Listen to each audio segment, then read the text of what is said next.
অনিমার মুখটা তখন পাতলা ফিনফিনে দুপাট্টায় ঢাকা। রাফি সোজাসুজি অনিমার সামনে দাঁড়ালো। অনিমার কান্নার কারণে হেসকে উঠে গিয়েছে। রাফি পূর্ণ অধিকারে নির্ধায় দুই হাতে দুপাট্টা তুলে ধরল। চাঁদের মতো মুখটা তখন কান্না ভেজা। রাফি মনে মনে কিছু বলল, মনে হলো দোয়া পড়ছে। তারপর দুই হাতে আজলে অনিমার মুখটা রেখে কপালে চুমু খেলো রাফি। অনিমার মুখটা তখন লজ্জায় গোলাপি রং ধারণ করেছে, আর আমার মুখটা বিষাক্ত সুবলের মতো নীল হয়ে গিয়েছে। আমি আবারও দৌড়ে গেলাম ওয়াশরুমে। ঝর্ণা সেরে বসে রইলাম কতক্ষণ তা সত্যি জানা নেই আমার। অনিমাকে বিদায় দেওয়া হলো। আমি আর বের হইনি, কারণ রাফির মুখোমুখি হতে চাই না। ভোরের গাড়িতে ঢাকা ফিরতে চাইলাম, কিন্তু অনিমার খবর পাঠিয়েছে আমাকে আর নীলিমাকে যেন সকাল সকাল পাঠায়। অনেক সুলচাতরি দিয়েও বাঁচতে পারলাম না, তাই আমার আর নীলিমাকে সকাল সকাল পাঠানো হলো। না চাইতেও আরেকবার ফেসে গেলাম। নীলিমা বোরকা পরে, তাই ওর একটা বোরকা পরে নিলাম। সবাইকে বললাম নীলিমা ছোট, তবুও নেকআপ পরে যাবে, আর আমি ড্রেস পরে যাব।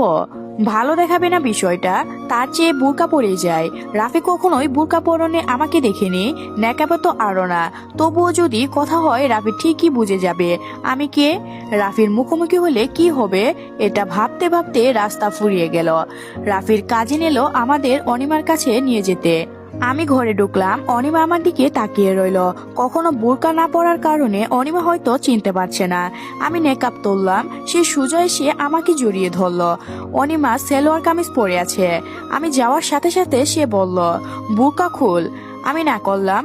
ও হয়তো একটু অবাক হলো। আমি বোরকা খুললাম না, তারপর অন্য কোথায় গেলাম। পার্লারে সাজতে চেয়েছিল রে শিনু।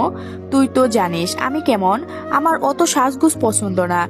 বলছি সাজবো না, অন্যের কাছে শাড়ি পরতে লজ্জা লাগে, তুই পরিয়ে দে। ও আমাকে নীল রঙের শাড়িটা পরিয়ে দিল। দরজা ও জানালা বন্ধ করে লাইট জ্বালিয়ে দিল। ব্লাউজ পেটিকোট পরে অনিমা আমার সামনে এলো। বলল তাড়াতাড়ি পড়া, সবাই আসার আগে। আমার প্রথমে চোখ পড়লো অনিমার গলায়। দবদবে গলার পাশে গুলগুল হয়ে রক্ত জমা হয়ে আছে। অনিমা আমার চোখে চোখ রেখেই লজ্জা পেল। সাথে সাথে আমার রক্ত সলকে উঠল। বুকের মধ্যে ঝড় শুরু হলো। আমার একান্ত কাছের মানুষটা অন্যকে স্পর্শ করছে, আমাকে এটাও দেখতে হচ্ছে। চোখ সরিয়ে নিলাম। শাড়ির কুচি করতে গিয়ে একরকম অসংখ্য দাগ আমার চোখে পড়ল। সে যে তাকে গভীরভাবে শুয়েছে তা বুঝতে পারলাম। দু চোখ ফেটে রক্ত বের হবে যেন, তবুও চুপচাপ শাড়ি পরালাম। আমি ভালোবাসার মানুষটাকে চোখের সামনে অন্যের হাতে দেখলাম, কবুল বলতে শুনলাম।